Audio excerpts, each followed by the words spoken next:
بسم اللہ الرحمن الرحیم نحمدہ ونصلی علی حبیبہ الکریم اما بعد فاعوذ باللہ من الشیطان الرجیم بسم اللہ الرحمن الرحیم والذین یبیتون لربہم سجدا وقیاما آمنت باللہ صدق اللہ العظیم۔ ناظرین، پروگرام ازالہ شبہات میں آپ کی خدمت میں حاضر ہوں۔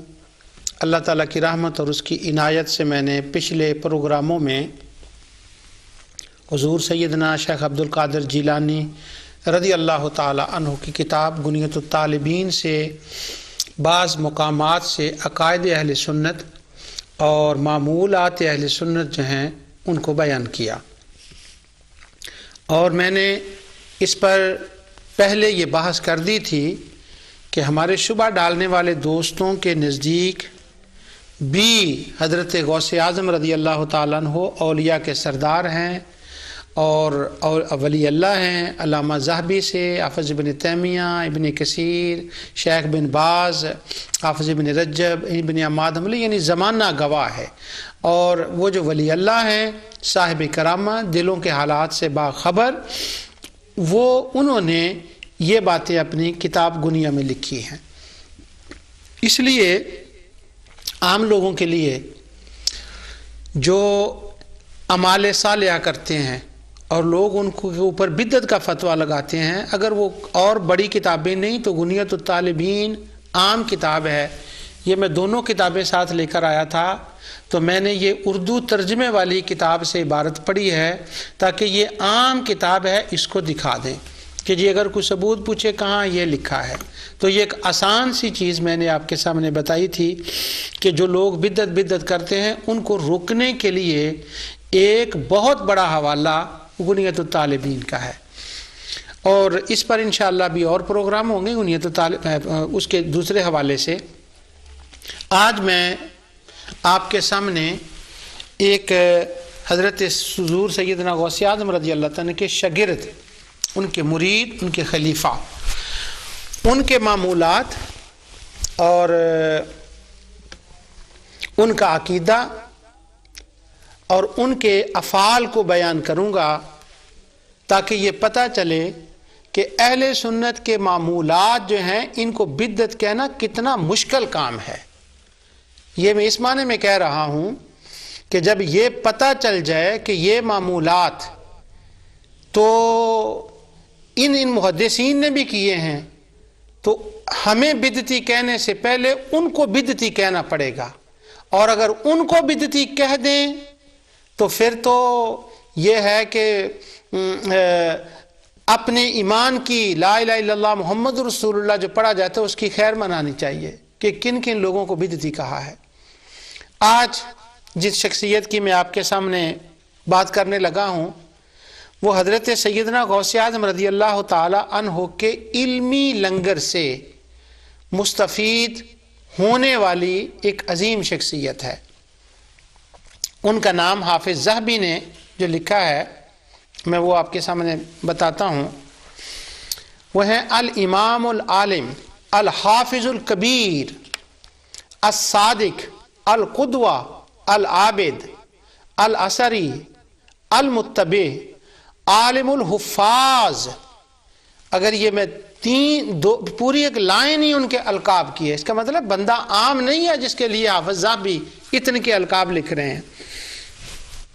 اور عالم الحفاظ بہت بڑا لقب ہے، تقی الدین ابو محمد اور عبد الغنی بن عبد الواحد بن علی بن سرور بن رافع بن حسن بن جعفر المقدسی الجماعیلی دمشقی المنشا الصالحی الحنبلی صاحب احکام الکبریٰ والصغریٰ۔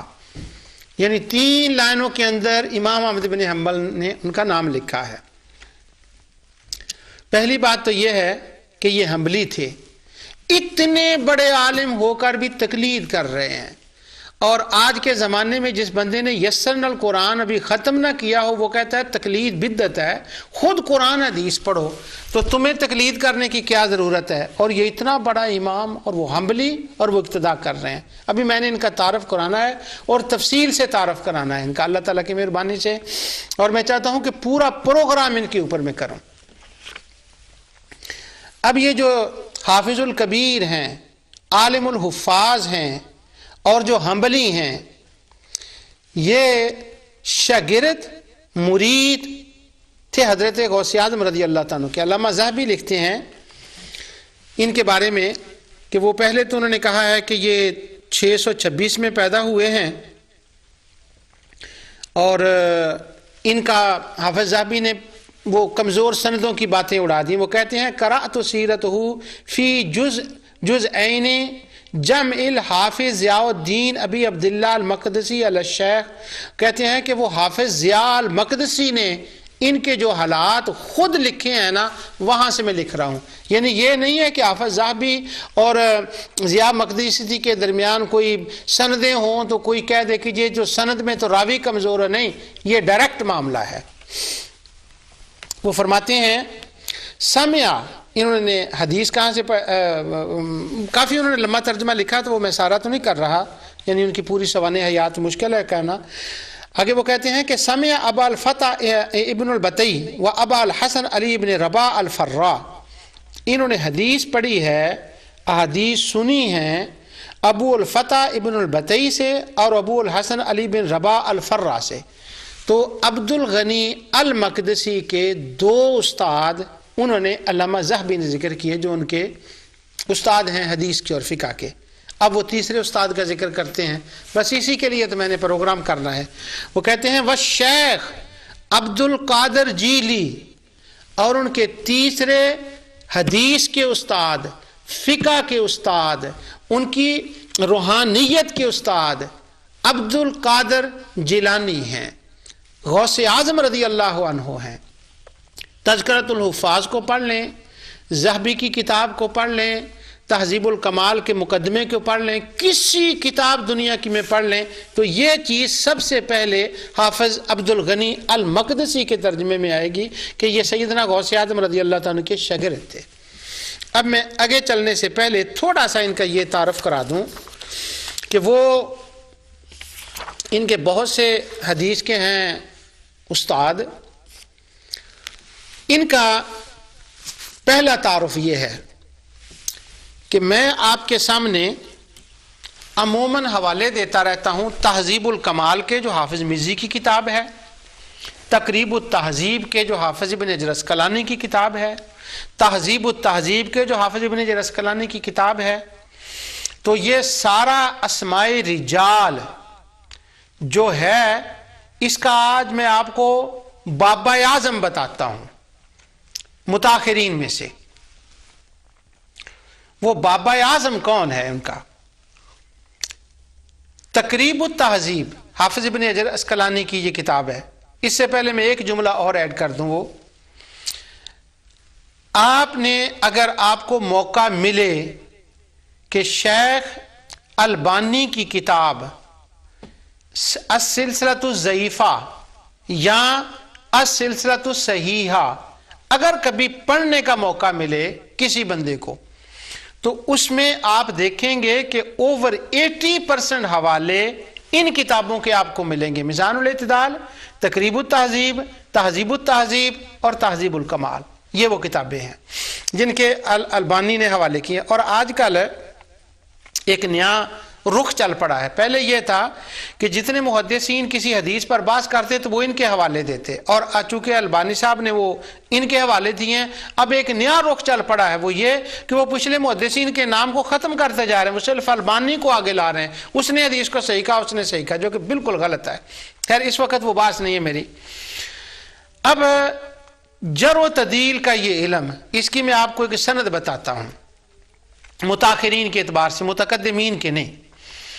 متاخرین کے اعتبار سے یہ ہے کہ تقریب التہذیب یہ کتاب اصل میں تلخیص، سمرائزیشن ہے حافظ ابن حجر کی کتاب تہذیب التہذیب کی، یوں کہہ لیں کہ حافظ ابن حجر نے پہلے تہذیب التہذیب لکھی، اس کے بعد خود اس کا خلاصہ کیا اور وہ کتاب تقریب التہذیب بنی۔ اب تقریب التہذیب خلاصہ ہوا تہذیب التہذیب کا، تو تہذیب التہذیب بھی اصل کتاب نہیں ہے، وہ بھی خلاصہ ہے۔ وہ خلاصہ کس کا ہے؟ وہ خلاصہ ہے علامہ ذہبی کی کتاب ہے، اس کا نام ہے تذہیب التہذیب۔ تذہیب، وہ جو علامہ ذہبی کی کتاب ہے اس کا خلاصہ ہے تہذیب التہذیب، اور تہذیب التہذیب کا خلاصہ ہے تقریب التہذیب۔ آپ نے آسان لنگر غوثیہ کھائے ہیں، آج ذرا ایک مشکل لنگر بھی کھا کے دیکھیں۔ تو 3 میں نے بتا دی آپ کو، اور جو علامہ ذہبی کی کتاب ہے تہذیب التہذیب، وہ بھی اصل کتاب نہیں ہے، وہ کتاب خلاصہ ہے تہذیب الکمال کا، جو حافظ مزی نے کتاب لکھی ہے۔ یہ حافظ مزی حافظ ابن کثیر کے سسر تھے، بڑے عالم تھے، بہت حوالہ جات ان کے میں اپنے ازالہ شبہات میں دیتا ہوں۔ تو تہذیب الکمال جو کتاب ہے یہ 4تھے نمبر پر چلے گی، لیکن یہ دیکھیں سارے خلاصے ہیں۔ تقریب التہذیب، تہذیب التہذیب کا خلاصہ، تہذیب التہذیب، تذہیب التذہیب کا خلاصہ، اور تذہیب التذہیب تہذیب الکمال کا خلاصہ۔ اب جو تہذیب الکمال ہے یہ کس کا خلاصہ ہے؟ یہ کتاب الکمال کا فی معرفت الرجال کا خلاصہ ہے، اور وہ فی کتاب معرفت الرجال جو کتاب ہے وہ عبد الغنی المقدسی الحنبلی غوث اعظم کے مرید، ان کے شاگرد کی کتاب ہے۔ تو یعنی پوری جر و تعدیل جو متاخرین کے ہاں متعارف ہے، جن کو زمانہ استعمال کرتا ہے، وہ اس کے فاؤنڈر اور بابا متاخرین میں سے حافظ عبد الغنی المقدسی ہیں۔ اور یہ سارا علم حافظ عبد الغنی المقدسی نے کہاں سے لیا، آج میں آپ کو یہ بتانا چاہتا ہوں۔ دیگر محدثین کے علاوہ یہ علم، یہ روحانیت، ان کی روحانیت کی باتیں میں آپ کو بتاؤں گا، یہ شیخ عبد القادر الجیلانی سے آئی ہیں۔ یہاں سے 2 باتوں کا پتہ چلے گا۔ ایک تو یہ کہ غوث اعظم رضی اللہ تعالیٰ کا جو عقیدہ گنیا میں لکھا ہے، جو میں نے آپ کو بتایا ہے، یہ معمولات گنیا میں لکھے ہیں، وہ صرف گنیا میں نہیں ہیں بلکہ ان کے ان محدثین شاگردوں نے اپنی کتابوں کے اندر ان کو لکھا ہے، اور ان کے بھی وہی معمولات تھے جو آج اہل سنت و جماعت کے معمولات ہیں، ان کے وہی معمولات ہیں جن کو گنیا کے آخر میں شیخ عبد القادر جیلانی رضی اللہ تعالیٰ نے فرمایا کہ یہ اہل سنت کے معمولات ہیں، تو وہ کتاب میں بھی ہیں اور ان کے شاگردوں میں بھی ہیں۔ فرض کریں اگر کوئی بندہ کرے میں تو دنیا کو دیکھنا ہی نہیں چاہتا، تو عبد الغنی المقدسی کو چھوڑ کر کہاں جاؤ گے، جس نے پورا ذخیرہ جمع کیا ہے، اور انہوں نے کتب ستہ کے تمام راویوں کو جمع کیا اور اس کے آگے اس کی تفسیر ہوئی۔ اب اتنا خلاصہ، یہ لنگر غوثیہ، علمی لنگر غوثیہ اس کا نام دے لیں۔ ہمارے ہاں سے علمی لنگر غوثیہ کی بڑی کمی ہو گئی ہے۔ ہاں دوسرا لنگر تو بڑا زبردست ہے، اس کی کمی ہو گئی ہے۔ تو میں یہ اس لیے کر رہا ہوں کہ یا رب العالمین اس لنگر علمی لنگر غوثیہ کا بھی ہمیں لنگر تقسیم کرنے کی توفیق عطا فرما۔ یہ بغداد میں صرف ایک لنگر نہیں تقسیم ہوا تھا، ہاں کھانے کا ہوا تھا، علامہ ذہبی نے اس کا ذکر کیا، حافظ ابن حجر نے ذکر کیا کہ حضور غوث اعظم رضی اللہ عنہ فرماتے تھے کہ مجھے سب سے زیادہ لوگوں کو کھانا کھلانا پسند ہے، اور یہ اتنا پسند ہے کہ اگر ساری دنیا کا خزانہ میرے پاس آ جائے میں ان کا فوڈ لے لوں، کھانا لے لوں اور لوگوں کو تقسیم کر دوں۔ وہ لنگر بھی ہے اور ایک یہ لنگر بھی ہے، اس لنگر پر بھی میں تھوڑی سی بات کروں گا آگے چل کر۔ اب یہ سنیں تو حافظ شیخ عبد القادر جیلانی کے شاگرد عبد الغنی المقدسی ہیں۔ اب انہوں نے ایک اور ان کے شاگرد تھے، ان کا نام استاد تھے حافظ عبد الغنی المقدسی کے، ان کا نام تھا وہ محمد بن عبد الرحمن الواحد الصائغ وحبیب بن ابراہیم الصوفی۔ تو یہ بھی ایک صوفی محدث تھے جن کے شاگرد تھے۔ آگے علامہ ذہبی نے لکھا ہے کہ رحل الى بغداد مرتين والى مصر مرتين سافر الى بغداد وهو ابن خاله الشيخ الموفق في اول سنه 61 فكان يخرجان معا ويذهب احدهما في الصحبه رفيقه الى درسه وسماعه۔ میں یہ عبارت صرف اس لیے پڑھی ہے کہ پہلی مرتبہ جب وہ 2 مرتبہ مصر میں گئے بغداد میں گئے اور مصر میں گئے، تو جب یہ عبد الغنی المقدسی ان کی خالہ کے بیٹے تھے، ان کے ماموزاد خالہ کے کہہ رہا ہوں ماموزاد بھائی تھے عبد الغنی اور ابن قدامہ المقدسی، تو یہ دونوں شام سے چلے اور بغداد میں گئے، تو وہاں جا کر یہ شیخ عبد القادر جیلانی رضی اللہ تعالی عنہ کے مدرسے میں داخل ہوئے۔ علامہ ذہبی کہتے ہیں وہ بغداد میں پہنچے اور وہاں پر ایک عجیب معاملہ تھا کہ وَقَانَ الْحَافِظُ مَيْلُهُ إِلَى الْحَدِيثِ وَالْمُوَفَّقُ يُرِيدُ الْفِقْهَ، بس تھوڑا سا ذوق کا فرق تھا کہ حافظ عبد الغنی چاہتے تھے میں زیادہ حدیث پڑھوں اور وہ چاہتے تھے میں زیادہ فقہ پڑھوں، مگر دونوں مل گئی۔ پھر کیا ہوا؟ فقام بغداد نحو 40 سنین ونزل اول عند شیخ عبد القادر جیلانی فاحسن الیہما، یہ دونوں بغداد پہنچے، حضور سیدنا غوث پاک کی خدمت میں حاضر ہو گئے۔ کون؟ حافظ ابن قدامہ۔ آج میں صرف ان کا نام بتاؤں گا، اگلے پروگرام میں میں ابن قدامہ کا بتاؤں گا آپ کو، ان کا نظریہ، ان کا عقیدہ، ان کی کتب اور ان کا مقام اور مرتبہ۔ عبد الغنی المقدسی عبد القادر جیلانی کے پاس جاتے ہیں، اب یہ انہوں نے لنگر دونوں کھائے ہیں، علمی بھی اور دوسرا بھی۔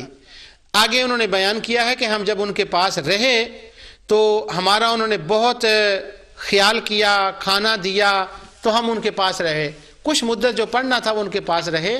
آگے علامہ ذہبی نے کمال کی ایک بات لکھی ہے کہ جب وہ نکلے، جو انہوں نے قیام کرنا تھا پہلی مرتبہ، کیونکہ 2 مرتبہ گئے ہیں، وہ پہلی مرتبہ جتنا قیام کرنا تھا وہ رہے، اور وہ کرنے کے بعد حضور غوث پاک رضی اللہ عنہ کی خدمت میں رہنے کے بعد جب وہ باہر نکلے وہاں سے، کان النور یخرج من وجہہ، واہ واہ واہ واہ واہ واہ، غوث اعظم کی صحبت کا یہ اثر ہوا کہ جب وہ نکلے تو ان کے چہرے سے نور نکلتا تھا، گویا 70 دن یا 2 ماہ یا جتنا بھی عرصہ وہ ان کے پاس رہے، علمی فیض کے ساتھ روحانی فیض ان کو اتنا ملا کہ ان کے چہرے سے نور چمکنا لگا اور روحانیت ملی، اور وہ روحانیت کی تھی وَقَانَ قَدْ ضَعْفُ بَصَرُهُ مِنَ الْبُكَاءِ، شیخ عبد القادر جیلانی سے علم ملا اور رقت ملی، خشیت ملی، اور وہ روتے عبد الغنی المقدسی، اور اتنا روتے کہ ان کی نظر رونے سے کمزور ہو گئی۔ اور دوسرا وَالنَّسْخِ وَالْمُطَالَعَ، مطالعہ کرتے، اور وہ اب میں نے یہ آپ کو جو اسٹیبلش کر رہا ہوں وہ یہ ہے کہ حافظ عبد الغنی المقدسی غوث اعظم کے شاگرد اور مرید تھے، اور ان کے ماموزاد بھائی ابن قدامہ بھی ان کے شاگرد اور مرید تھے، اور ان کی صحبت میں رہنے کے بعد ان کا چہرے سے نور نکلنے لگا۔ آگے علامہ ذہبی نے، میں نے آپ کو سارا میں پڑھ نہیں سکتا، تفصیل سے ان کا ذکر کیا۔ اب انہوں نے اس کے بعد لکھا ہے کتاب الیواقیت، انہوں نے کتابیں لکھی ہیں، تو کہتے ہیں ان کی تقریباً 200 کے قریب کتابیں ہیں عبد الغنی المقدسی کی۔ ان کتابوں کا انہوں نے پوری فہرست دی ہے، میں ثواب کے لیے 1 2 3 کے نام پڑھ دیتا ہوں۔ کہتے ہیں کتاب الیواقیت، یہ وقتوں کے بارے میں ہے۔ ایک کتاب فضائل خیر البریہ، 4 جز ہیں اس کے۔ ایک کتاب التہجد ہے، کتاب الروضہ ہے، کتاب الصفات ہے، محنت الامام احمد ابن حنبل ہے، ریا کے خلاف کتاب ہے کہ ریا نہیں ہونی چاہیے، اور ایک کتاب فضل رجب کے مہینے کی فضیلت ہے۔ میں نے گنیا میں پچھلے ہفتے پڑھا تھا، پچھلے ہفتے کہہ رہا ہوں، پچھلے پروگرام میں، پچھلا ہفتہ ہی کہہ لینا، رجب میں، کہ رجب کی فضیلت کے اوپر غوث پاک نے لکھا کہ رجب میں کیا کیا کرنا چاہیے۔ لوگ کہتے ہیں بدعت بدعت بدعت بدعت، وہ حافظ عبد الغنی المقدسی کہتے ہیں رجب بدعت نہیں ہے، وہ یہ کرنا بدعت نہیں ہے۔ اب وہ تو گنیا سے تھا، اب میں حافظ ابن عبد الغنی المقدسی نے ڈائریکٹلی خود فضائل رجب کے اوپر ایک کتاب لکھی ہے۔ آگے وہ بہت ساری کتابیں ہیں ان کی۔ ایک کتاب ہے کتاب الاحادیث والحکایات، اس کتاب کے اندر حافظ عبد الغنی نے محدثین کی حکایات کو بیان کیا ہے، اور عام لوگوں کے پڑھنے کی کتاب ہے۔ تقریباً اس کے 100 جز ہیں، یعنی جز چھوٹے چھوٹے ہیں، 100 جز ہیں اس کے۔ مناقب عمر بن عبدالعزیز، مناقبۃ الصحابہ، اللہ اکبر۔ اور کتاب الاحکام الکبریٰ، کتاب الصغریٰ جس کا وہ علامہ ذہبی نے ابتدا میں ترجمہ کیا ہے۔ آخر میں یہ کتابیں ہیں ساری، پھر آخری کتاب جس کا میں ذکر کر رہا ہوں اپنے پڑھنے کے حساب سے وہ ہے کتاب الکمال فی معرفت الرجال الکتب الستہ۔ یہ وہ کتاب ہے کہ جو آپ نے جرح و تعدیل کے اندر جو 6 حدیث کی مشہور کتابیں ہیں، بخاری، مسلم، ابو داؤد، ابن ماجہ، ترمذی، ان کے جتنے رجال ہیں نا، ان رجال کے اوپر آپ نے یہ کتاب لکھی حافظ عبد الغنی المقدسی نے۔ اب میں پھر ذرا پیچھے سے آتا ہوں۔ یہ کتاب الکمال فی معرفت رجال الکتب الستہ، فی کتاب الکمال فی معرفہ رجال الکتب الستہ، یہ کتاب، اس کتاب کا خلاصہ آگے کیا ہے حافظ مزی نے، اور حافظ مزی کی کتاب تہذیب الکمال کے نام سے، اور تہذیب الکمال کا خلاصہ کیا ہے علامہ ذہبی نے تذہیب التذہیب کے نام سے، اور ذہبی کا خلاصہ کیا ہے ابن حجر اسقلانی نے تہذیب التہذیب کے نام سے، اور پھر ابن حجر نے اپنی کتاب کا خلاصہ کیا ہے تقریب التہذیب کے نام سے۔ لوگ تقریب التہذیب کا نام جانتے ہیں، تہذیب التہذیب کا نام جانتے ہیں، تہذیب الکمال کا نام جانتے ہیں، دن رات اس کو استعمال کرتے ہیں، لیکن یہ دیکھتے نہیں ہیں یہ تو غوث اعظم کے علمی لنگر کی خیرات ہے۔ یہ ساری کتابیں، ان کا اصل بابا اعظم تو عبد الغنی المقدسی ہے، جو ان کا مرید، شاگرد، ان کے پاس رہنے والا، جن کے چہرے سے نور چمکتا تھا جب عبد القادر جیلانی کے مدرسے سے باہر آئے تھے۔ یہ ان کی کتاب ہے۔ آج میں آپ کو لنگر غوثیہ بتا رہا ہوں۔ ہم دوسرا لنگر کھاتے ہیں، وہ بھی ٹھیک ہے، لیکن ہم نے سارا دھیان اسی لنگر کی طرف کر لیا۔ یعنی وہ جب لنگر پکاتے ہیں تو بڑا پیسے خرچ کرتے ہیں اس کے اوپر، اور حضور غوث پاک رضی اللہ عنہ کو ثواب بھیجتے ہیں، اس کا جائز ہے، لیکن اللہ کے بندو، غوث اعظم کے لیے لنگر پکانے والوں کہ ان کو اس لنگر کا ثواب ہو، کبھی اس لنگر کو بھی چکھا کرو۔ یہ جو دوسرا لنگر ہے چاولوں روٹیوں والا، یہ ایک وقتی لنگر ہے، اس کی لذت تھوڑی دیر کے لیے ہے، لیکن یہ لنگر جو عبد الغنی المقدسی نے، ابن قدامہ نے کھایا ہے، اس کی لذت قیامت تک کے لیے ہے۔ اس لنگر کا بھی دھیان کرو۔ کون ہے جو اس لنگر کا دھیان کرے؟ وہ ہمارے کراچی میں بزرگ تھے ڈاکٹر مسعود، اللہ تعالیٰ ان کی قبر پہ رحمت نازل فرمائے۔ میں نے ان کی زیارت کی ہے، پاکستان میں گیا تھا تو میں ان کی زیارت کے لیے کراچی حاضر ہوا۔ بڑے اچھے آدمی تھے، اللہ تعالیٰ ان کے درجات کو بلند فرمائے، اور اسی وجہ سے میں ان کی زیارت کے لیے گیا۔ انہوں نے بڑا کام کیا حضرت مجدد الافسانی امام احمد رضا کے اوپر۔ انہوں نے کراچی جو ان کے ماننے والے تھے، ان کے حلقے کے اندر یہ ایک رواج پیدا کیا تھا۔ وہ کہتے تھے دوسرا لنگر بھی دیں لیکن علمی لنگر بھی 11ویں کے اوپر دیں۔ تو وہ کہتے تھے دوسرے لنگر کے اوپر جو چاولوں روٹیوں کا ہے کم پیسے خرچ کریں، اور اس لنگر کے اوپر زیادہ خرچ کریں، کیونکہ اس لنگر کے اندر زیادہ فائدہ ہے اور یہ ہمیشہ رہنے والا ہے۔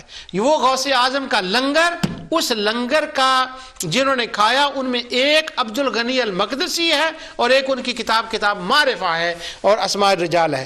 حافظ ابن کثیر نے اس کے اوپر تذکرہ کیا البدایہ والنہایہ میں۔ حافظ ابن کثیر کا تذکرہ میں آگے بھی چل کر پڑھوں گا۔ وہ کہتے ہیں عبد الغنی المقدسی نے کتاب الکمال لکھی فی معرفت رجال۔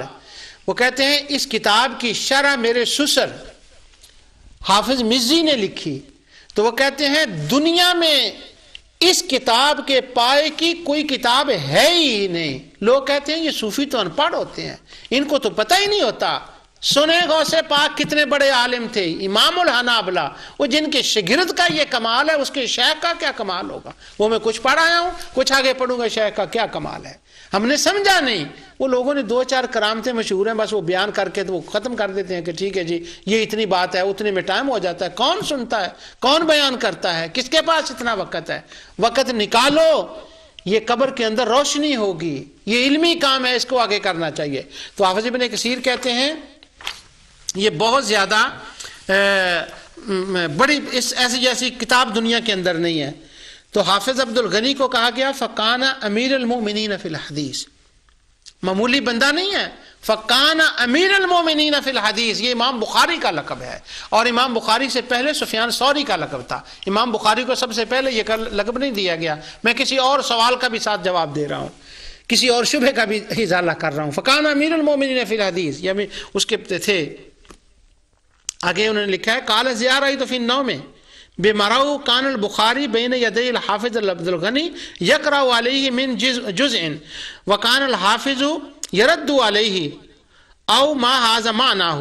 وہ ایک خواب کا بیان ہے کہ کسی نے کہا کہ امام بخاری کے ساتھ میں نے دیکھا کہ یہ خواب میں بیٹھ کر وہ حدیث پڑھ رہے تھے.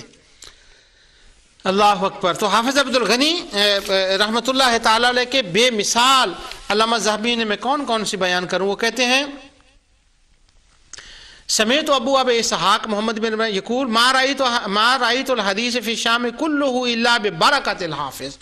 یہ شام کے اندر میں نے جو حدیث شام میں میں نے حدیث نہیں دیکھی مگر جتنے محدثین ہیں یہ ساری برکتیں ہیں حافظ عبد الغنی المقدسی کی. تو ان کی برکتوں کا وہ بیان کر رہے ہیں. آگے ہے کہ وہ مجلسیں کرتے تھے, مجالس ان کی ہوتی تھیں, اور وہ اس کے اندر جامعہ دمشق کے اندر جامعہ عموی کے اندر ان کی واعظ کی مجلسیں ہوتی تھیں, وہ اس کے اندر بیان فرماتے تھے. جب وہ بیان کرتے وسمیت بعد من حضر یقول البکان حتی غشی علی بعضهم, جب وہ بیان کرتے تو وہ اتنی بڑی ہوتی تھی, ان کی تقریر اتنی خوبصورت ہوتی تھی کہ لوگوں کی چیخیں نکل جاتی اور لوگ بے ہوش ہو جاتے. رات کے وقت وہ اٹھتے ہمیشہ, وہ فَإِنْ كَانَ صَائِمًا, رات کے وقت وہ روزہ رکھتے تھے, ساری رات وہ عبادت کرتے تھے رہتے تھے, اور وہ بہت نوافل پڑھنے والے تھے. ایک مرتبہ کسی نے ان کی دعوت کی تو وہ کسی کے گھر میں دعوت کھانے کے لیے گئے, تو وہاں وہ ایک آدمی بیٹھا ہوا تھا. حافظ صاحب جب کھانا کھا رہے تھے عبد الغنی المقدسی, تو وہ کہنے لگے مجھے کھانے میں لطف نہیں. تو وہاں ایک بندہ تھا. تو حافظ صاحب بھی کہتے ہیں کہ اصل میں بعد میں انہوں نے کہا کہ یہ بندہ کون تھا, تو انہوں نے کہا یہ تو قالوا ھذا رجل یمشی, یہ تو سورج پرست ہے. تو انہوں نے کہا اس لیے ہماری نماز نے نماز نہیں پڑھی. تو حافظ کھڑے ہوئے اور انہوں نے کھڑے ہو کر نماز شروع کی اور انہوں نے قرات کی. جب انہوں نے قرات کی تو قرات اس مجوسی نے سنی, اور سننے کے بعد وہ بندہ جو تھا وہ مسلمان ہو گیا. یعنی ان کی آواز سننے سے. ساری رات عبادت کرنے والے, رات کو 8 دفعہ اٹھ کر وضو کرنے والے, یہ صوفیوں کی باتیں ہیں. یعنی وہ صوفی بھی تھے, محدث بھی تھے. اب کوئی بندہ یہ کہہ سکتا ہے کہ یہ صوفی بھی اور محدث بھی, یہ تو صوفی تصوف تو بدعت ہوتا ہے. عبد الغنی المقدسی سے پوچھیں. اب حافظ ابن حجر نے اس نے علامہ ذہبی نے ان کے بعد ومن شمائلہ, بعد ان کی شمائل خوبیاں بیان کی ہیں, ان میں سے میں ایک دو آپ کے سامنے پڑھتا ہوں. اور علامہ ذہبی نے لکھا ہے کہ یہ اہل سنت کے امام ہیں حافظ عبد الغنی المقدسی. یہ جملہ میں نے عمدن کہا ہے کیونکہ یہ جو ابھی میں عبارت پڑھ کر سنانے والا ہوں اس سے یہ پتہ چل جائے کہ یہ سنی کس کو کہتے ہیں. تو شمائل شروع کرنے سے پہلے جب شمائل شروع کیے تو وہ یوں شروع کرتے ہیں علامہ ذہبی کے قال الضیاء, حافظ ضیاء نے کہا ہے ما عارف احد من اہل السنت رآہ الا احبہ ومدحہ کثیرا. میں اہل سنت میں کسی کو نہیں جانتا کہ جس کے ساتھ لوگ اتنی محبت کرتے ہوں اور اس کی اتنی تعریف کرتے ہوں جتنی حافظ عبد الغنی المقدسی کی گئی ہے. اب وہ تعریف کیا ہے اور وہ محبت کیا ہے, ذہبی کی زبانی سنیے اور ایمان کو تازہ کیجئے اور دیکھیے کہ کیا یہ کام کرنے شرک بدعت حرام ہے. کہتے ہیں نمبر 1 یتبرکون بہ ویجتمعون حولہ, لوگ ان کے گرد جمع ہو جاتے, ان کو یوں ہاتھ لگاتے اور ان کے سے برکتیں حاصل کرتے. وہ کہتے کہ یہ تو اللہ کا ولی ہے وہ بندہ کہ اس کے کپڑوں کو, اس کے جسم کو ہاتھ لگانے سے خدا برکتیں دے دیتا ہے. لوگ کہتے ہیں کپڑوں میں بھی کبھی برکتیں آئیں, یہ تو شرک ہے. عبد الغنی المقدسی کے ساتھ یہ سارا کچھ ہو رہا ہے اور وہ کسی کو روک نہیں رہے اور لوگ ان کا اتنا احترام کرتے ہیں. علامہ ذہبی کہتے ہیں سمعت محمود بن سلام الحرانی باسبان قال کان الحافظ یصطف الناس فی السوق ینظرون الیہ ولو اقام باصفہان مدتا واراد ان یملکها لملکها. وہ اصفہان میں گئے تو لوگ صفیں باندھ لیتے تھے, واہ واہ واہ واہ واہ, صفیں باندھ لیتے تھے اور صفیں باندھ کر ان کی زیارت کرتے تھے اور یتبرکون بہ ویجتمعون حولہ, ان کے گرد جمع ہو جاتے, صفوں میں کھڑے ہو جاتے, برکتیں لیتے اور ان کے ہاتھ چومتے اور ان کے کپڑوں کو ہاتھ لگاتے. اور اگلا جملہ حافظ ذہبی نے یہ لکھا ہے کہ اگر وہ ارادہ کرتے کہ این یملکہا لما لکہا، اگر وہ یہ ارادہ کر لیتے نا کہ میں اس کا بادشاہ بن جاؤں، اس کا اصفہان کا، تو لوگ ان سے اس قدر محبت کرتے تھے کہ وہ بادشاہ بن جاتے۔ آگے ان کی سخاوت کے کچھ ذکر ہیں کہ ان کی سخاوت یہ تھی کہ لوگ ان کے پاس نذرانے لے کر آتے، وہ جو ہوتا وہ تقسیم کر دیتے۔ ایک دن آلو بخارے آئے، ان حافظ کو بھی پسند تھا، ان کی اہلیہ کو، ان کے بچوں کا وہ محبوب کھانا تھا، تو کوئی آلو بخارا لے کر آیا، تو جب انہوں نے دیا تو حافظ عبد الغنی المقدسی نے کہا کہ ان سب کو غرباء میں تقسیم کر دو۔ گھر والے بھی چاہ رہے تھے، ان کا اپنا بھی دل چاہ رہا تھا کہ میں کھاؤں، مگر انہوں نے کہا غریبوں میں تقسیم کر دو۔ جب وہ تقسیم کر دیا گیا تو کسی نے کہا کہ یہ آپ نے تقسیم کر دیا غرباء کے اندر، تو وہ کہنے لگے، حالانکہ آپ کو خود پسند تھا، تو وہ کہنے لگے تم نے قرآن نہیں پڑھا؟ لن تنالوا البر حتی تنفقوا مما تحبون، اصل نیکی تو یہ ہے کہ تم وہ رب کے راستے میں خرچ کرو جو تمہیں سب سے زیادہ محبوب ہو۔ تو یہ آلو بخارے مجھے محبوب تھے، میری بیوی کو محبوب تھے، میرے بچوں کو محبوب تھے، تو جو ہمیں محبوب تھا وہ ہم نے مولا کے نام پر دے دیا۔ آگے علامہ حافظ ذہبی کہتے ہیں وَقَانَ يُصَلِّ كُلَّ يَوْمٍ وَلَيْلَةَ 300 رَكَعَةٍ وَيَقُومُ اللَّيْلُ وَيَحْمِلُ مَا أَمْكَنَهُ إِلَى بُيُوتِ الْأَمْرِ۔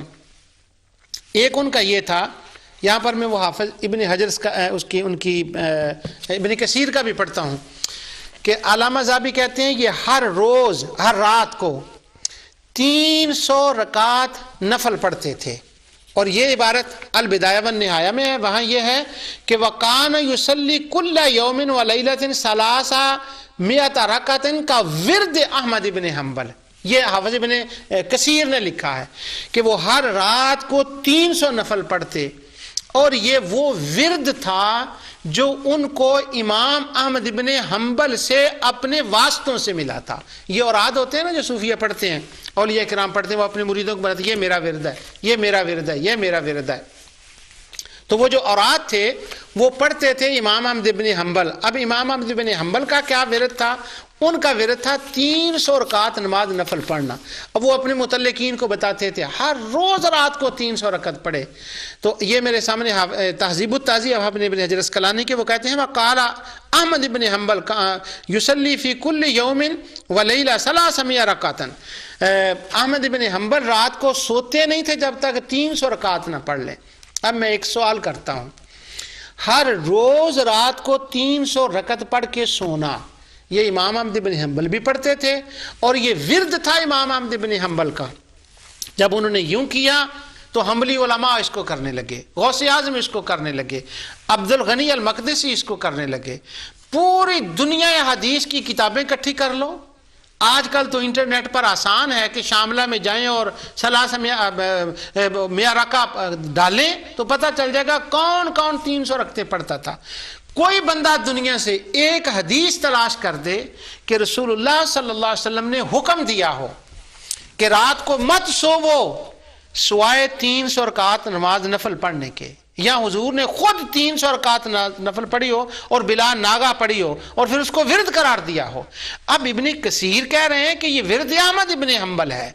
حیرانگی کی بات ہے کہ عبد الغنی المقدسی محدث اتنا بڑا، جب یہ محدث ہے تو پھر کا ورد احمد تو نہیں ہونا چاہیے تھا، حافظ ابن کثیر کو لکھنا چاہیے تھا کا ورد محمد رسول اللہ صلی اللہ علیہ وسلم، کا ورد ابو بکر صدیق، عمر، عثمان، علی، ان کا ورد تھا۔ یہ ان کا ورد نہیں، یہ احمد ابن حنبل کا ورد تھا۔ تو عبد الغنی المقدسی یہ کرتے تھے۔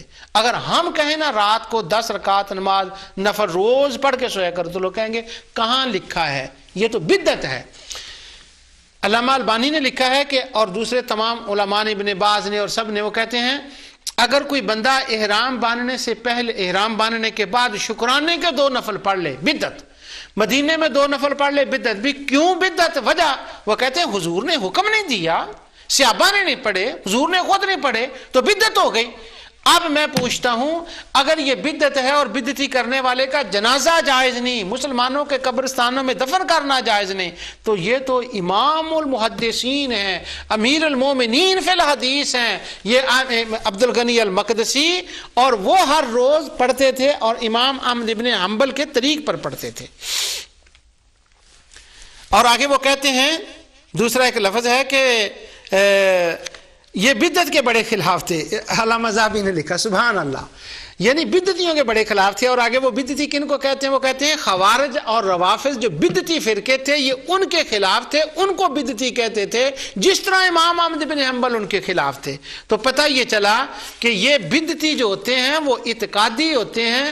300 رکعت نماز نفل ہر پڑھنے والا بندہ بدعتی نہیں ہوتا، مرید ہونے والا بدعتی نہیں ہوتا، صوفیوں کی صحبت میں بیٹھ کر ان کے طریق پر چلنے والا بدعتی نہیں ہوتا۔ جس کو لوگ بدعتی کہتے ہیں وہ بدعتی نہیں، بدعت کوئی اور چیز ہے جس کو امام احمد بن حنبل کہہ رہے ہیں۔ 300 رکعت نفل پڑھتے تھے۔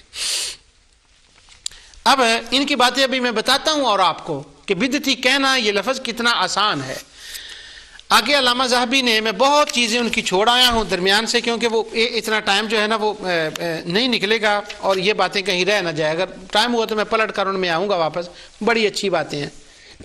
علامہ ذہبی نے دوسرا ایک باب باندھا ان کی شان میں، من فراست الحافظ و کرامتہ، حافظ عبد الغنی کی فراست اور ان کی کرامات۔ کرامتیں اولیاء اللہ سے صادر ہوتی ہیں، فراست اولیاء اللہ کی ہوتی ہے۔ صرف اہل علم جو ہوں ان سے نہ فراست ہوتی ہے نہ ان کی کرامت ہوتی ہے۔ ہاں یہ بات ہے کہ اگر کوئی بندہ کتابوں کا کیڑا ہو، کتابیں پڑھنے والا، مطالعہ کرنے والا ہو، تو اس کی یہ فراست اس کو مل سکتی ہے کہ اس کتاب میں یہ مسئلہ اس طرح سے ہوگا، اس کی یہ باتیں ہو جاتی ہیں۔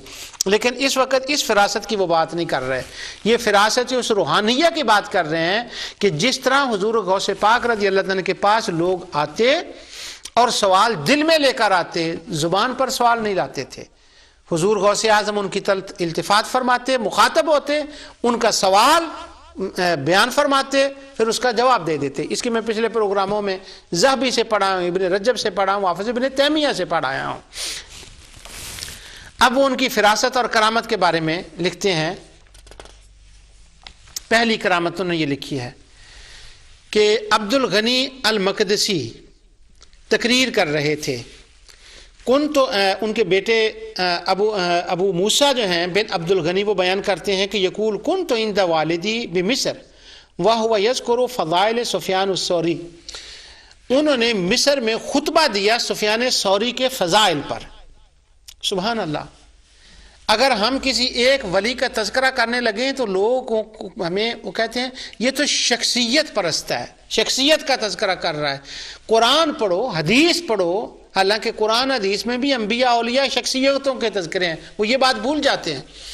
تو شخصیتوں کا تذکرہ کرنا جائز ہے، قرآن میں ہے، حدیث میں ہے۔ اور عبد الغنی خاص فضیلت بیان کر رہے تھے سفیان ثوری کی کہ وہ یہ تھے، وہ یہ تھے، بڑا مقام ان کا بیان کیا۔ تو ان کے بیٹے کہتے ہیں فَقُلْتُ فِي نَفْسِي إِنَّ وَالِدِي مِثْلَهُ، میں نے دل میں یہ خیال کیا، بیٹا باپ کی گواہی دے رہا ہے، میں نے دل میں خیال کیا کہ سفیان ثوری کا بڑا مقام ہے، لیکن میرے والد بھی تو اسی مقام کے حامل ہے، اسی طرح کے ہیں نا، ان کی مثل ہی ہے نا، یہ دل میں خیال کیا تھا۔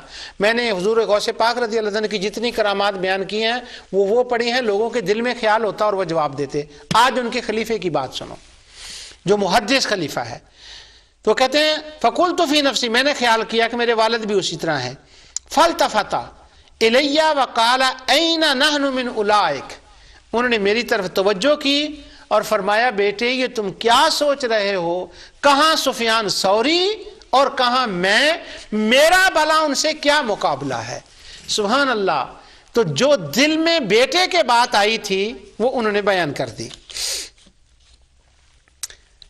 تو لوگوں کی عقیدت ان کے پاس تھی سمجھے۔ تو ابو موسیٰ بن نبی الحافظ انہوں نے بیان کیا کہ قال كنت يوما عند والدك فقلت في نفسي اشتهي لو ان الحافظ يؤتني ثوابه حتى اقف انا فيه فلما اردت القيام خلا ثم صوبه الذي، وہ ایک واقعہ بیان کرتے ہیں، کہتے ہیں کہ ایک دن میں اپنے باپ کے پاس بیٹھا تھا، میں نے بیٹھے ہوئے تھے تو انہوں نے بتایا کہ کسی بندے نے بتایا ان کے ابو موسیٰ بیٹے کو کہ میں تمہارے باپ کے پاس بیٹھا ہوا تھا، تو میرے دل میں یہ خیال آیا کہ کاش مجھے حافظ عبد الغنی المقدسی اشتہی لو ان الحافظ یؤتنی ثوبا، کاش مجھے وہ کوئی کپڑا عنایت کر دیں، اور ان کا کپڑا اتنا بابرکت ہے کہ جب میں مروں تو اپنے کفن میں وہ کپڑا لے کر جاؤں، اور منکر نکیر جب مجھ سے سوال کریں تو میں ان کو کپڑا دکھا دوں۔ اللہ اکبر۔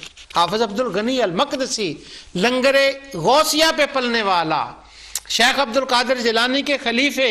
اب دیکھیں تو وہ کہتے ہیں یہ میرے دل میں خیال تھا، میں نے اس کا ذکر نہیں، قلت فی نفسی، میرے دل میں یہ خیال تھا۔ تو جب وہ مجلس ختم ہوئی تو انہوں نے کیا کیا، وہ کپڑا اٹھایا، کپڑا اپنے جسم کے ساتھ جو لگا ہوا تھا وہ مجھے دیا اور وہ میں لے گیا۔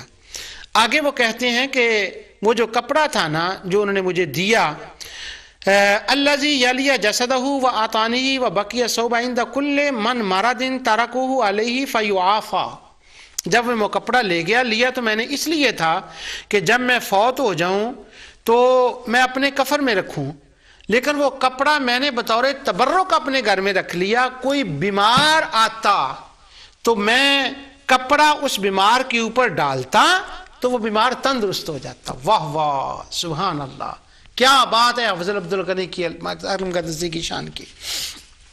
اگر ہم یہ باتیں کریں تو لوگ کہتے ہیں شرک ہے، بدعت ہے، بس 3 لفظ ہیں، شرک، بدعت، حرام، یہ اتنے ہم اس میں ہمارے لوگ خود کفیل ہو گئے ہیں کہ بعد سے تو امپورٹ کرنے کی اس کی ضرورت ہی نہیں رہی۔ اب حافظ عبد الغنی المقدسی کتاب الکمال کے مصنف، جن کا خلاصہ آگے محدثین لے رہے ہیں، وہ کپڑا دے بھی رہے ہیں، بیان کر بھی رہے ہیں، نہ وہ سارا کچھ کر رہے ہیں، اور لوگ ان سے مل رہے ہیں، ان کی کرامات کی بات ہے، وہ انہوں نے یہ نہیں کہا کہ کپڑا تو نے میرا کپڑا، قبر میں کپڑے کام آئیں گے، کیا کرنا ہے تو نے کپڑا، اور بندے نے پوچھا بھی نہیں تھا، صرف دل میں سوچا تھا۔ اچھا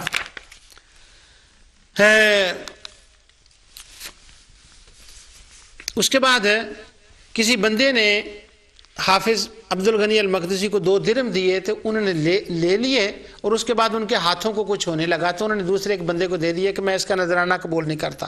بعد میں پتہ چلا کہ اس بندے کی وہ کمائی درست نہیں تھی، اس لیے حافظ کے ہاتھوں نے اس کو قبول نہیں کیا۔ آگے علامہ ذہبی نے ایک واقعہ لکھا، کہتے ہیں کہ سرور بن جماعیل ابن ابی بکر، وہ کہتے ہیں کہ میں حافظ ابن حجر کے پاس ان کے گھر میں رہا، تو رات کا وقت تھا، تو ان کا گھر بالکل مسجد کے قریب تھا، تو مسجد کے اندر ایک حوض ہوتا ہے، اب بھی بہت کم رہ گئے، اب تو مسجد کے اندر جہاں جس حوض سے لوگ پانی وضو کرتے ہیں تو وہ حوض تھا، وہ مسجد کے قریب رہتے تھے حافظ عبد الغنی، تو ان کے قریب وہ حوض تھا، تو حوض کے اندر پانی نہیں تھا، تو یہ رات کو اٹھے تو کہتے ہیں قال کنتم الحافظ یعنی فی الدار التی وقفہ علی یوسف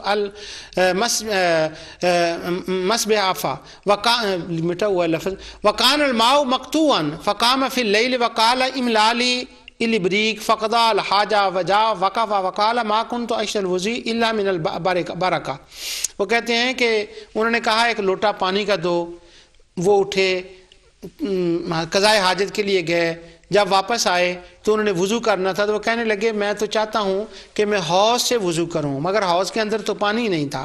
جب انہوں نے اتنی بات کہی نا کہ حوض کے اندر تو پانی نہیں تھا، پانی نہیں ہے، ثم صبر قلیلا فاذا الماء قد جرى، بس یہ دیکھنے کی دیر تھی، فانتظر حتی فاضت البرکہ، یہ دیکھنے کی دیر تھی کہ حوض کے اندر سے پانی نکل آیا اور وہ بھر گیا۔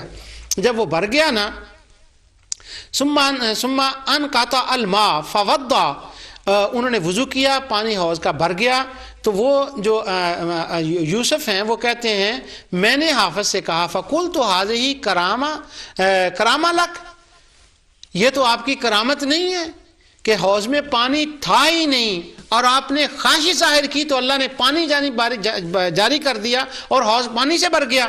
تو آگے سے حافظ عبد الغنی المقدسی کہتے ہیں فقال علی قل استغفر اللہ لعل الماء کان محتبسا لا تقل ھذا، یہ بھی تو ہو سکتا ہے نا کہ وہ پانی جو ہے نا وہ اندر کہیں جمع ہو، اور جمع ہونے کے بعد وہ پانی کہیں کھڑا ہو اور اچانک وہ کھل گیا تو آگے میری کرامت تو نے کہاں سے ظاہر کر دی. یہ ان کی جزو انکساری تھی. مگر حافظ ذہبی نے یہ بات ان کی کرامات میں لکھی ہے کہ کرامت تھی. وہ دل کی باتیں جاننے والے، وہ محدث، وہ عظیم عالم، وہ حنبلی امام اور امام المحدثین، امیر المومنین فی الحدیث، یہ ان کی کرامات کا بیان ہے. اور یہ علمی لنگر غوثیہ پر پلنے والا ایک محدثین کا امام ہے جس کی باتیں میں آپ کو سنا رہا ہوں. تو حضرت غوث اعظم رضی اللہ تعالیٰ عنہ کی کتاب گنیا سے پچھلے پروگراموں میں نے آپ کو کچھ لنگر کھلایا تھا. آپ آج جو ان کے تربیت یافتہ ہیں، جو وہاں سے خود تبرک بن کر نکلے، جو خود لنگر بن گئے، آج میں ان کی بات سنا رہا ہوں. حافظ عبد الغنی المقدسی. اس کے بعد ایک اور واقعہ لکھا حافظ ابن حجر اسقلانی نے. انہوں نے کہا کہ وسمیت الرازی عبد الرحمن یقول کان رجلا قد اعطى یا الحافظ جاموسا فی البحر. کوئی بندہ تھا وہ بھینس لے کر آیا تو اس نے نذرانہ دیا حافظ عبد الغنی المقدسی کو. تو حافظ صاحب نے وہ لی بھینس اور کسی بندے کو کہا یہ بھینس یہاں سے لے جاؤ اور اس کو فروخت کر دو. تو وہ لے کر جب نکلا تو بھینس جو تھی سو اس کے قبضے میں نہیں آ رہی تھی. فاخذۃ فنفر کثیرا وبقی جمع یضحکون منہ.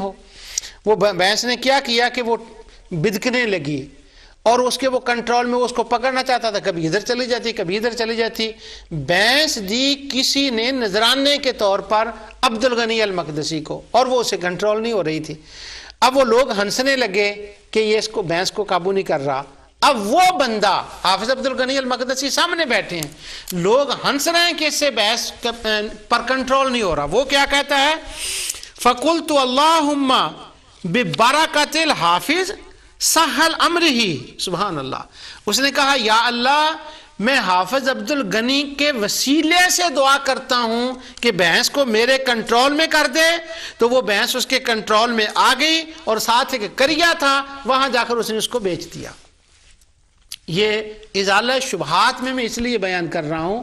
لوگ کہتے ہیں وسیلہ ذات کا نہیں ہوتا. اللہم ببرکت الحافظ. پھر سنیں اور ایمان کو تازہ کریں. کس کا وسیلہ ہے؟ یہ نہیں کہا کہ جو میں نے نماز پڑھی ہے میں اس کے وسیلے سے یا اللہ دعا کرتا ہوں. اللہم ببرکت الحافظ. حافظ عبد الغنی سن رہے ہیں، لوگ ہنس رہے ہیں، اور جو پاس بیٹھنے والے تھے وہ محدثین ہیں، ان کے سامنے وہ بندہ ان کے وسیلے سے دعا کر رہا ہے اور اس کو وہ منع نہیں کر رہا ہے. اس کا مطلب یہ نکلا میرے دوستوں کہ وسیلہ ماننا ذات کا، اس کے وسیلے سے دعا کرنا، حافظ عبد الغنی المقدسی اس کو جائز کہتے ہیں، شیخ عبد القادر جیلانی اس کو جائز کہتے ہیں. اور کیونکہ وہ گنیا کا، اور میں اکٹھا اس کو بیان کر رہا ہوں اس لیے میں نے گنیا کا نام لے دیا. میرا اور کوئی نکلنے والا تھا، میں نے وہ روک لیا کسی اور کتاب کا نہیں. تو حافظ عبد الغنی المقدسی کے وسیلے سے اگر خدا خیر کر دیتا ہے، اگر عبد الغنی المقدسی کا وسیلہ ڈالنا جائز ہے تو خدا دعا قبول فرماتا ہے. تو حافظ عبد الغنی المقدسی کے آقا کا وسیلہ دیا جائے تو وہ دعا بلا کیسے رد ہوگی؟ کیا یہ شرک ہو گیا؟ یہ بدعت ہو گئی؟ کہاں سے شرک آ گیا؟ کہاں سے بدعت آ گئی؟ اور میں علامہ ذہبی پہ حیران ہوں کہ اگر یہ باتیں ساری وسیلے والی اور اس طرح کی یہ شرک اور بدعت کا رستہ کھولتی تھی تو ان کو یہ تو لکھنا ہی نہیں چاہیے تھا. ان کو تو یہ بیان ہی، وہ تو باب کے باب بیان کر رہے ہیں سیر کے اندر، تذکرۃ الحفاظ کے اندر، ساری کتابوں کے اندر. بائی دا وے تذکرۃ الحفاظ میں حافظ عبد الغنی المقدسی کا تذکرہ علامہ ذہبی نے لکھا ہے، مگر وہاں اختصار ہے، یہاں تفصیل ہے. بہت سی باتیں وہاں پر نہیں ہیں، لیکن کچھ ایسی باتیں بھی ہیں جو یہاں میں نے بیان کی ہیں، وہ تذکرۃ الحفاظ کے اندر بھی ہیں، مگر وہ مختصر ہے وہاں پر. وفاتہ، حافظ ابن عبد الغنی المقدسی کی وفات. کہتے ہیں کہ ان کے بیٹے وہ بیان کرتے ہیں، سمیت ابو موسیٰ، ان کے بیٹے کا نام ہے، مرض ابی فی ربیع الاول مرضا شدیدا منہ من الکلام والقیام واشتد 26 یوما وکنت اسألہ کثیرا ما یشتہی فیقول ما یشتہی الجنہ اشتہی رحمہ اللہ لا یزید علی ذلک. سبحان اللہ. ان کے بیٹے کہتے ہیں ربیع الاول میں کا مہینہ تھا، وہ سخت بیمار ہو گئے کلام اور قیام نہیں زیادہ کر سکتے تھے، 16 دن سخت بیمار رہے۔